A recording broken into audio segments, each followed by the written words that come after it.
Dans cette petite présentation, nous allons voir l'instruction de branchement, bien l'instruction de saut. Donc, on va voir deux types de branchements, les branchements conditionnels et les branchements inconditionnels. Et on va illustrer à travers des exemples. L'instruction de branchement permet de sauter à un endroit précis du programme. Cet endroit est repéré par une étiquette. L'exemple suivant, il va illustrer ça. Donc nous avons x en entier. La première instruction de l'algorithme, lire x. Ensuite, l'instruction de branchement, aller à 1. Donc 1, c'est une étiquette. Donc ici, on voit que l'étiquette 1 repère l'instruction écrire x-5. Lorsqu'on traduit ça en Pascal, on doit introduire tout d'abord l'étiquette, on doit déclarer l'étiquette avec le mot-clé label. Donc bien sûr, la déclaration, elle se fait dans la partie déclaration du programme. Ensuite, l'instruction aller à 1 se traduit en Pascal avec goTo 1. Et l'étiquette, ça s'écrit de la même façon que l'algorithme. Donc on déclare en Pascal, on déclare les étiquettes en utilisant le mot-clé label. Le branchement s'effectue avec l'instruction aller à étiquette ou bien goTo étiquette en Pascal. Et on référence l'instruction à laquelle on saute par étiquette de point instruction.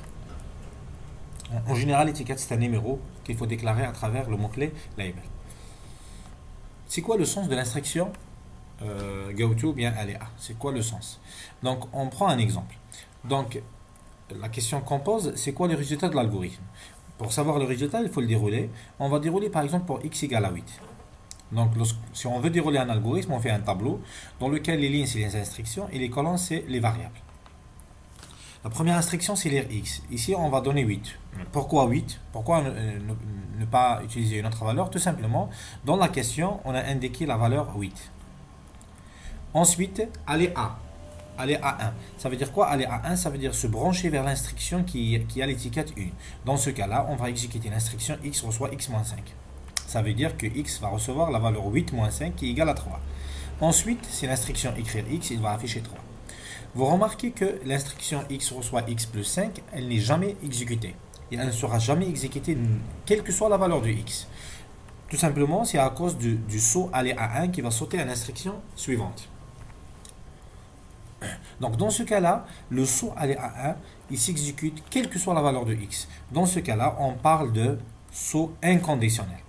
Donc c'est quoi un saut inconditionnel? C'est un saut qui s'exécute dans tous les cas, quelles que soient les valeurs des variables d'entrée. On va voir un deuxième cas, une deuxième situation.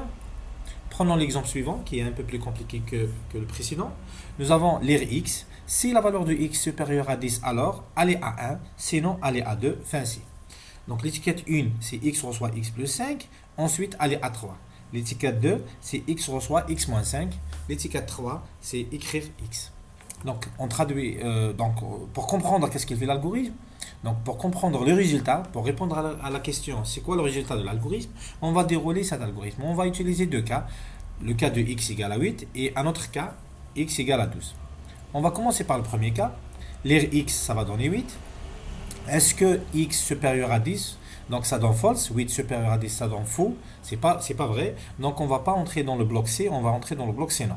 Donc, dans ce cas-là, on va exécuter l'instruction aller à 2, puisqu'elle appartient à C. Ça veut dire quoi? Ça veut dire qu'on va se brancher vers l'instruction de x reçoit x-5. Donc x reçoit x-5, ça veut dire 8 moins 5, ça veut dire 3. On va écrire juste après, écrire x, ça veut dire, il va écrire la valeur 3. Le deuxième cas, x égale à 12, donc lire x, ça va donner 12 pour x. Est-ce que x supérieur à 10? Oui, ça donne true. Dans ce cas-là, on va entrer dans le bloc du si et on va faire aller à 1. Aller à 1, ça veut dire quoi? Ça veut dire on va se brancher à l'instruction étiquetée par l'étiquette 1 qui est x reçoit x plus 5. Donc ça va donner 12 plus 5, ça va donner 17. Ensuite, aller à 3. Aller à 3, ça veut dire on va se brancher vers l'étiquette 3. Ici, c'est écrire x. Donc il va afficher 17. Donc vous avez remarqué que dans le premier déroulement, on a fait aller à 2. Dans le deuxième déroulement, on a fait aller à 1. Ça veut dire quoi? Ça veut dire que c'est pas dans tous les déroulements, c'est pas pour n'importe quelle valeur de x, on va faire aller à 1. Et l'inverse aussi, correct. C'est pas L'autre cas aussi, c'est correct. C'est pas toutes les valeurs de x, on va faire aller à 2. Dans ce cas-là, les deux branchements, aller à 1 dépend de la condition x supérieure à 10 et aller à 2 dépend de la condition x inférieure ou égale à 10, c'est-à-dire l'inverse de x supérieur à 10. Donc, dans ce cas-là, dans cette situation, si vous avez un branchement dans le si ou bien dans le sinon, donc on parle de saut conditionnel. Et une autre façon d'utiliser les branchements, on peut les utiliser par exemple pour remplacer les boucles. On peut remplacer les boucles avec des branchements. Bien sûr, il faut le faire correctement. Il faut savoir où il faut mettre les repères, c'est-à-dire les étiquettes, et où il faut mettre les branchements. Donc on prend l'exemple suivant, x, i entier, lire x, pour i reçoit 1 à x faire, écrire i, fin pour. Donc dans ce cas-là, l'algorithme permet d'afficher toutes les valeurs allant de 1 jusqu'à x. Si on veut réécrire l'algorithme en utilisant les instructions de branchement, le saut, ça va être comme suit. Donc x, i entier, c'est les mêmes déclarations. Lire x, i reçoit 1, c'est la valeur initiale de i. Si la valeur de i est supérieure à x, alors aller à 2. Ça veut dire quoi aller à 2? Ça veut dire on va aller à la fin de l'algorithme. Vous remarquez que l'étiquette, elle est à la fin de l'algorithme. Fancy. Donc, si la valeur de x n'est pas supérieure à... La valeur de i, pardon, n'est pas supérieure à x, dans ce cas, on va aller à l'instruction qui vient après fancy, c'est écrire i, il va écrire i, et reçoit i plus 1, l'incrémentation de i, et on va revenir vers 1. C'est quoi 1? C'est retester la valeur de i par rapport à x. On va faire le test, est-ce que la nouvelle valeur de i est supérieure à x? Si elle n'est pas supérieure, il va faire écrire i, il reçoit i plus 1, aller à 1. Si elle n'est pas aussi supérieure, écrire i, il reçoit i plus 1, aller à 1. Ainsi de suite, jusqu'à avoir la valeur de i supérieure à x. Dans ce cas, on va faire aller à 2, qui va se brancher vers la fin de l'algorithme. Donc ça reflète bien la sémantique ou bien le sens de la boucle pour. Voilà, ici c'est pour la fin de l'algorithme, ici c'est pour revenir pour faire le test. Donc voilà, donc la conclusion ici, c'est qu'on peut remplacer les boucles par des instructions de branchement ou bien de saut. Donc voilà, c'est la fin de la présentation. Ici, on peut dire que l'instruction de branchement ou bien de saut permet de sauter à un endroit ou bien une instruction du programme ou bien de l'algorithme afin de continuer l'exécution à partir de cette instruction-là.